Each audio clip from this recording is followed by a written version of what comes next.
दोस्तों, मैं अमित सिंह झूम टीवी के साथ आप तमाम दर्शकों का हार्दिक स्वागत, हार्दिक अभिनंदन करता हूं और आपका प्यार बराबर मुझे मिल रहा है, मेरे चैनल को मिल रहा है। बहुत ज्यादा लोग इस पे जुड़ रहे हैं तेजी से और भी लोग इसमें जुड़ते रहें।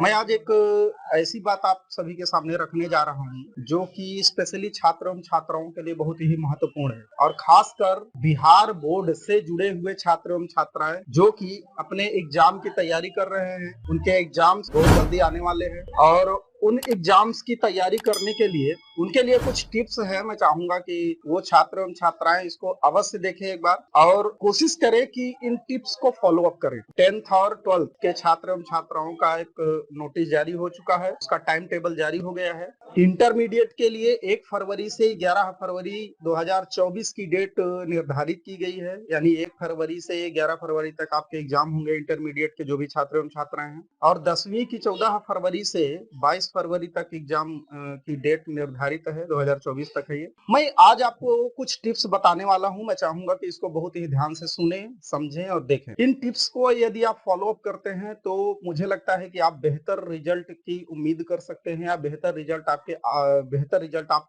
प्राप्त कर सकते हैं। आपने जो भी पढ़ा होगा उसको किस तरीके से आप शेड्यूल करेंगे और कैसे आप एक बेहतर रिजल्ट को प्राप्त करेंगे, तो आइए जानते हैं उन टिप्स के बारे में। सबसे पहले मैं पहले टिप्स की बात करता हूं। आप एक चीज गौर करेंगे कि जो भी पिछले साल का प्रश्न पत्र है या मॉडल प्रश्न पत्र है, सबसे पहले क्या करिए कि उन मॉडल प्रश्न पत्र को आप उठाइए और उनको सीरियल बाय सीरियल पूरे हल करने का जो समय निर्धारित कीजिए। आप समझ लीजिए कि हम एग्जाम सेंटर में ही बैठे हैं और उतना ही टाइम पे उन सभी मॉडल प्रश्न पत्र को आपको हल कर लेना है। इससे क्या होगा? इससे ये होगा कि आप टाइम पर अपने प्रश्न पत्र को यदि हल कर लेते हैं, यानी मॉडल प्रश्न पत्र जो पिछले साल या उससे भी पिछले साल क्वेश्चन आए होंगे उनको आप उठा लीजिए और उठा करके एक टाइम सेट कर लीजिए कि हमको 2.5 घंटा या 2 घंटा जो भी टाइम इसका निर्धारित है उस टाइम पे इसको कंप्लीट कर लेना है। और ऐसा आपको प्रत्येक सप्ताह के 3 दिन अवश्य करना है, यानी 3 दिन कोई भी मॉडल प्रश्न पत्र उठाइए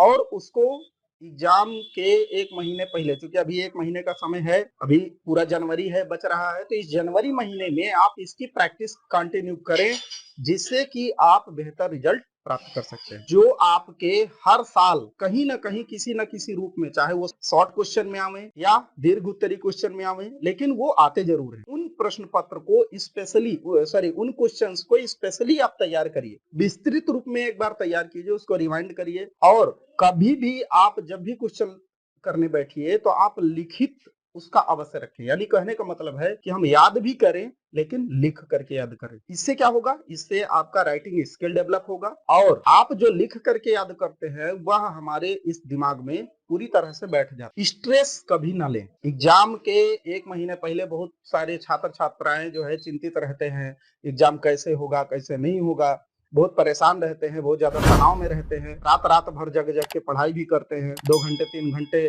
का जो समय है उससे कहीं और अधिक भी पढ़ाई करने का प्रयास करते हैं। इससे क्या होता है कि वो जो है दिमाग उस समय स्ट्रेस में चला जाता है, यानी तनाव में चला जाता है। तनाव लेने की बिल्कुल जरूरत नहीं है। उस समय माइंड को रिलैक्स करें।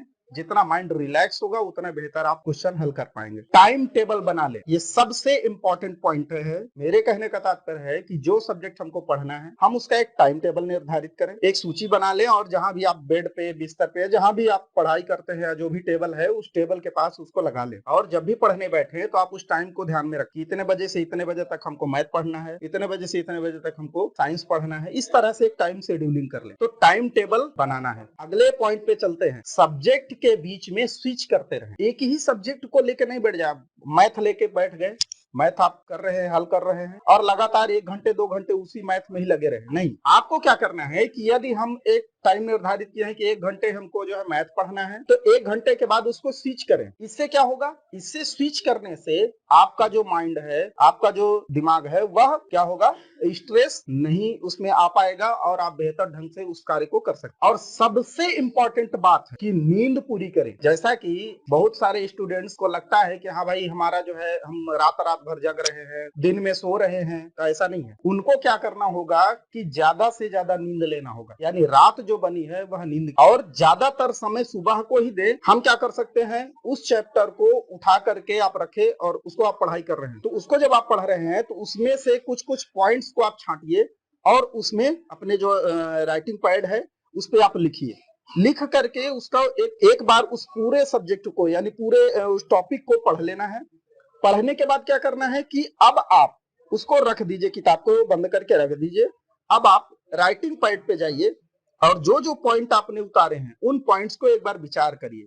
एक पॉइंट को लीजिए और विचार कीजिए। विचार करने के बाद, जैसे है कि संसाधन किसे कहते हैं, हम एक पॉइंट उठा के लाए, हम यहाँ पे गेस करते हैं और जो भी उदाहरण सोचेंगे अपने अगल बगल के सोचेंगे। संसाधन क्या होता है भाई, तो संसाधन जो मनुष्य की जरूरत को पूरा करे, यही संसाधन है। जैसे लाइट हमारी आवश्यकता को पूरा कर रहा है, अंधेरे से हमको बाहर ला रहा है, कुर्सी जिसमें हम बैठते हैं। इस तरह से समझने का प्रयास करें, यानी मैथ के अलावे जो भी सब्जेक्ट आप पढ़ रहे हैं उनको आपके अगल बगल के जो भी उदाहरण हैं उनको आप अप्लाई करें, उन पर अप्लाई करें। कुर्सी है, टेबल है, चम्मच है, बुक है। क्यों बुक किस लिए है भाई, तो हमको पढ़ने में ये उपयोगी होता है, सहायक है, इसलिए संसाधन है। तो इस तरह से आप पढ़ाई करेंगे। टाइम टेबल निर्धारित कर लेना है। और ये कब निर्धारित करना है, अभी 1 महीने का समय आपके पास बचा है, फरवरी में आपके एग्जाम है, तो 1 महीने तक आपको इस सेटअप को फॉलो अप करना है, इन शेड्यूल्स को ध्यान में देना। और सबसे बड़ा मुद्दा, स्ट्रेस बिल्कुल नहीं लेना है। बेस्ट से बेस्ट आवे, ऐसी कामना के साथ आप तमाम दोस्तों को मैं फिर कुछ जरूरी टिप्स, कुछ जरूरी नॉलेज, कुछ जरूरी ज्ञान के साथ उपलब्ध रहूंगा। मैं अमित सिंह, झूम टीवी के साथ आप तमाम दर्शकों का, आप तमाम छात्र छात्राओं को बहुत बहुत शुभकामनाएं देता हूं कि आपका नया साल, नया एग्जाम आपको उन्नति के मार्ग पर लेके जाए। बहुत बहुत धन्यवाद।